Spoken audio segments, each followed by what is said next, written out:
1 मई 2021 इस कहानी की शुरुआत दिल्ली से होती है। उस दिन सिवान के सरताज और विरोधियों के बाहुबली मोहम्मद शहाबुद्दीन का निधन हो गया। लेकिन उसके बाद जैसी ये खबर सिवान पहुंची, प्रतापपुर पहुंची, तो आपको बता दें कि सिवान के प्रतापपुर में या पूरे सिवान में खास करके 4 दिन तक घरों में चूल्हा नहीं जला था। सब ओसामा का इंतजार कर रहे थे कि मोहम्मद शहाबुद्दीन का जो शरीर है, जो शव है, वो ओसामा सिवान लेकर के आएंगे। लेकिन कोरोना का प्रोटोकॉल था और मोहम्मद शहाबुद्दीन को दिल्ली में ही दफनाया गया। उसके बाद जेल की कहानी आती है मोहम्मद शहाबुद्दीन की, वो कहानी जो आज तक आपको पता नहीं था। मोहम्मद शहाबुद्दीन जेल में जेल मैनुअल और भारत का संविधान लेकर के चलते थे। ये भी कहा गया कि जब मोहम्मद शहाबुद्दीन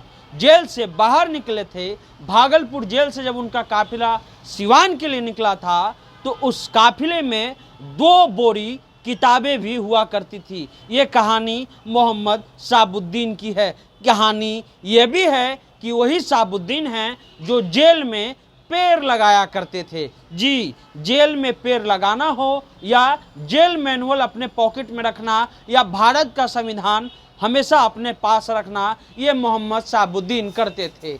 1 मई 2021 को ये खबर आई कि सिवान के सरताज और विरोधियों के बाहुबली मोहम्मद शहाबुद्दीन का निधन हो गया और उसके बाद पूरे सिवान में दुख की लहर छा गई। प्रतापपुर में 4 दिन तक किसी का ना कड़ाही चढ़ा ना ही तसला चढ़ा। ये कहानी मोहम्मद शहाबुद्दीन की है।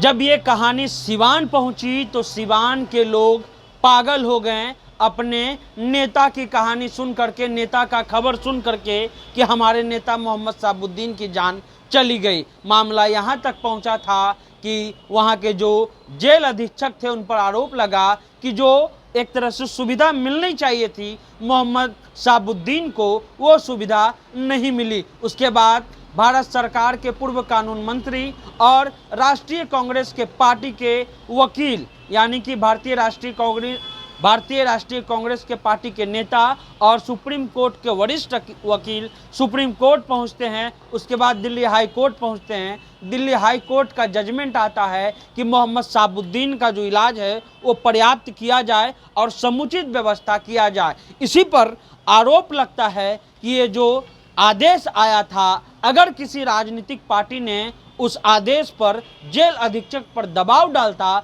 तो मोहम्मद शहाबुद्दीन का इलाज ठीक से हो पाता। इसी पर आरोप लगता है कि वहां पर राष्ट्रीय जनता दल और लालू प्रसाद यादव ने ढुलमुल रवैया अपनाया और इसी कारण मोहम्मद शहाबुद्दीन के निधन के बाद आरजेडी के खिलाफ एक आक्रोश था। जरूर उनके निधन के बाद तेजस्वी यादव ने ट्वीट के माध्यम से मोहम्मद शहाबुद्दीन को याद किया। वही नहीं, असदुद्दीन ओवैसी ने यहाँ तक लिखा कि मरहूम मोहम्मद शहाबुद्दीन को कम से कम उनका जनाजा जो है वो सिवान पहुँचे, ऐसा हम रिक्वेस्ट अमित शाह से करते हैं। ये कहानी सिवान के कहे जाने वाले सरताज मोहम्मद शहाबुद्दीन की थी। आगे भी कोई कहानी आएगा तो हम आपको बताते रहेंगे। आप द इंटरव्यू इंडिया देखते रहिए।